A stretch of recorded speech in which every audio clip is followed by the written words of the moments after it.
Shalom, shalom, Israel. It's your brother Mikael ben Yisrael coming at you with a little snippet version of the Hebrews in the Hood. I ain't seen y'all in a while. And yeah, man, I just wanted to holler at y'all for a hot second.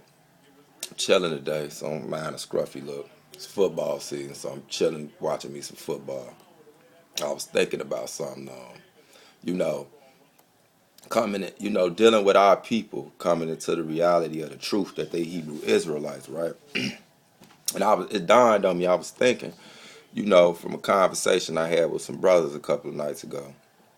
It really ain't go too good because, people got caught in their emotions or whatever, which seems to happen when you got strong minds up there that all just don't see eye to eye. But what's funny is a lot of our brothers don't seem to realize we doing the same thing, or we creating stumbling blocks for other people that's coming into the truth and knowing that they Israelites. And we further perpetuating it with our own perception of self-knowledge and self-wisdom. And I'm going to tell you what I mean by that. But I want to go somewhere first. Now, y'all notice when I opened up, I said shalom, shalom. That means peace. Peace, peace, whatever. And a lot of brothers don't know how to do that. Now, it's some brothers out here that have camps and stuff, and they speak what they perceive to be the correct Hebrew or language. And what they do is they got schools where they actually teach you how to speak it and all that. So to them, I say they edifying the people. But you got other cats who just say words and constantly say words, and they wonder why they message not reaching nobody. They wonder why they had a class or something in the basement for about 9 years now, and it's only 2 people in there. Them that call themselves teaching and a cameraman. It's because they ain't edifying nobody. So I'm going where we like to go when we edifying Sunday Christians with the whole speaking in tongues thing. We know on a deeper level the true understanding of speaking in tongues is speaking languages. So it say, but he that prophesied to speaketh unto men to edification and exhortation and comfort. He that speaketh in an unknown tongue edifieth himself, but he that prophesied edifieth the church. The church is the people. So when you speaking, if you study using words, if you choose the words, the Hebrew term for the words like Yahuwah, Yahweh, and here say Jehovah, but some would say Yahweh. You know what I mean? Things of that nature. Instead of God, you say Elohim and all that. Instead of Jesus, you say Yahshua. Long as you tell the people that, then you edifying the people. But if you just speaking to puff your own chest up to make yourself feel good because you really not edifying the people. So I'm saying is when you do that, why don't you tell them what you just said so you won't alienate so many people? See, I know what they call Hebrew. I know some of what they call Yiddish because I got people that live over there. So this thing ain't new to me, but I don't go around doing that because it's not helping everybody. And when I see them and we kick it, we do it because I learned a little extra stuff from them, keep each other sharp. But I don't do it just to hear my own voice. But a lot of these brothers do that. And like I said, that's why they fruit's not growing whatsoever. Because the only person they teaching is they self. And so, yeah, like that said right there about edifying, prophesy to edify the church or the people. Well, it's another point I like to point out. It also saying 1 Corinthians chapter 14, verse 5, I would that ye all spake with tongues, but rather that ye prophesied. For greater is he that prophesied than he that speaketh with tongues, except he interpret, that the church may receive edifying. If you're not interpreting, who are you edifying? You just want to hear your own voice. I had some brothers try to come at me the other day, and I started to do something. I started to ask them a question in Hebrew and see if they could answer it in Hebrew, since they out here telling everybody that my camp forbids you to get into any other languages. Spanish, Arabic, you should be kicked out. When somebody tell you something about a group, go investigate yourself. And when you find out these things not true, like I had a brother saying that the IOG don't allow you to read other books. You grown, how you gonna stop you from reading other books? And the books they name, the IOG supply people with them and been doing it for over 20 years since I've been there. So now when you go find out that that's not true, now you got to start looking at the brothers that's telling you this. Because something ain't right with them. Now either they didn't know this or they intentionally bear false witness. I hope they didn't know it, but I don't see how when there's brothers that come from the era where they've been giving these books, selling these books. So, I mean, it's people in the congregation with 1611 KJVs. That's the Apocrypha in the middle. They didn't tell you that, did they? So now you got to investigate the people that's giving you this information because maybe they have an agenda and it's a smear campaign. But back on the subject, yeah, so now we see what Paul's saying, and in verse 6 it say, now, brethren, if I come unto you speaking with tongues, what shall I profit you, except I shall speak to you either by revelation, or by knowledge, or by prophesying, or by doctrine? And this is what's funny. I love this comparison it's finna break down. But before I get to it, I want to read this part right here. This 1 Corinthians 14 still, y'all. And let me see. Okay, 26.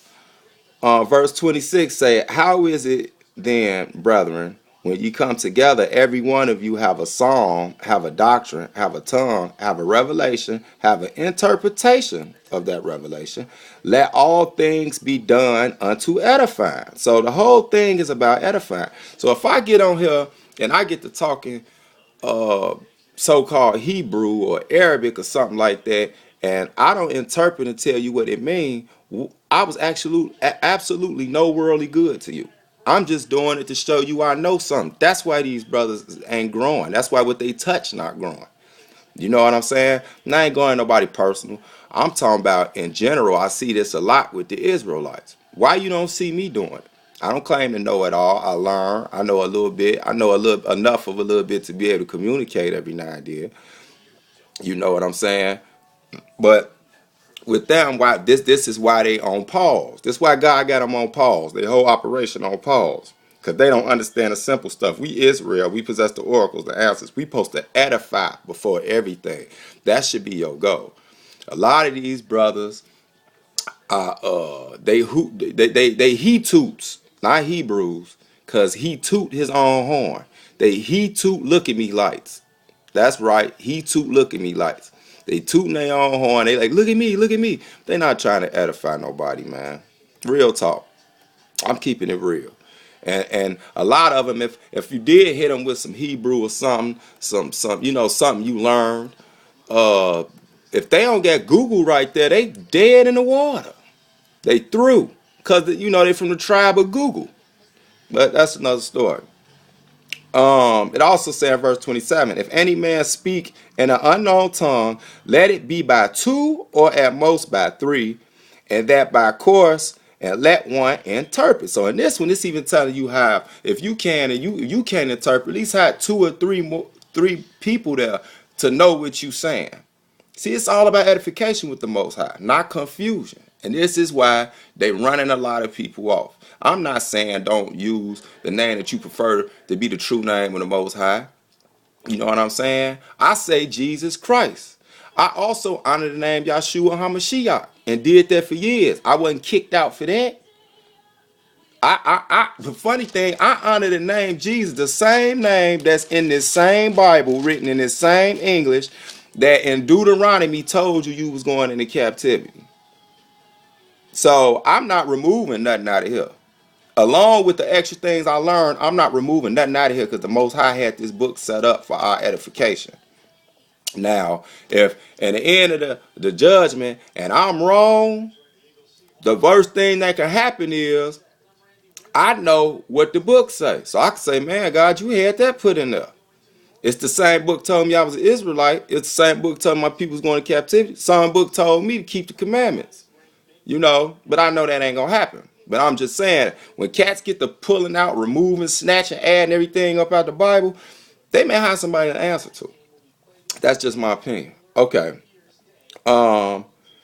Verse 28. But if there be no interpreter, let him keep silence in the church and let him speak to himself and to God. So, being that we understand tongues is a language. It's a language. And you speaking a tongue, say you speaking what you consider to be Hebrew. which is a whole nother story in itself, but you consider it to be Hebrew. And you talk to somebody that's known English their whole life, but they interested in God. They want to know the truth. I said God, yeah, Lord, God. That's another catch up with people. But if that's what they trying to learn the truth, you just put a stumbling block up for them. See, I may understand what you saying, so I can kick it with you. But that did not edify the church, which is the people. So you actually no good to your people while you puffed up. Now, okay. And what's funny why I call them he toots, tooting their own horn, because it's funny horn, because a horn is an instrument that serves a purpose, just like your vocal tools. It's to communicate, to get across a message. Verse 33 say, "For God is not the author of confusion, but of peace, as in all churches of the saints." So God not the author of confusion. So if your message you bringing out there is leaving people confused, leaving your people confused, dumbified, brother, you not doing the work of the Most High. I don't care how much you think you are, but you not. Maybe you shouldn't be a teacher. You know what I'm saying? This going out in general. I'm not talking about one or two people from the phone call, because I know them brothers and they go back old. But I'm just saying, I knew two of them. I know one history. The other one, I hear him on the shows. The other dude sounded like Emilio Estevez. I don't know who he is. He was just following something. But like I said, investigate when people say stuff about camps and organizations. Because they might have an agenda of a smear campaign, because there's definitely smear campaigns going around. But this is what I'm going to leave it at. When I was talking about these Hututer lights, these he toots, they toot their own horn, the look at me lights from the tribe of Google, because a lot of them learning stuff on Google, man. You can't fool me. I done caught cats making up words, and I'm like, that ain't no word in Hebrew or in Greek. You just made that up, homie. But here you go, verse 7. Let's bag up to verse 7 in 1 Corinthians chapter 14. It say, "And even things without life giving sound." It's talking about instruments, things that's not alive, but they give sound. "Whether pipe or harp, except they give a distinction in the sounds, how shall it be known what is pipe and what is harp, or what is pipe or harp?" Basically, you have instruments, right? Each instrument give a sound. If you don't tell somebody this is a saxophone and this is a piano, they won't know the difference between the two. So you know what it sounds like when you play it? Noise. Confusion. It sounds straight like noise. Nobody ever explained to them what this instrument was. Nobody ever played this instrument for them. And this their first time hearing it. It sounds like noise. So I'm saying, man, Hebrews, cut the noise, man. Bring edification. If you have a class that you prefer to speak in Hebrew, then edify the people. When you say something, put it for them in English so they understand. Because if not, you're going to have them same 5 people and a dog for the next 15 years. And you're going to wonder why it ain't nothing. You won't see nothing productive coming out of it. That ain't of the Most High. I mean, liars can grow their congregations up too. We know that. The devil can. But if you got the truth, the oracles, there's no reason God should hide your operation on pause. And there's a lot of brothers on pause. We trying to get universal around this thing, get the tribes together. Y'all on pause. You know why? Because you're bringing too much noise and it's confusion. So with that being said, I like to say every Tuesday, 7 p.m. Central, walls of Jericho have fallen. I just did a special edition this Friday, dealing with religions. Are they for the Israelite people? I think y'all will like it. I bid you peace, man, grace and peace. Shalom, shalom to the whole house of Israel. Love you from yours truly, Mikael ben Israel. Peace.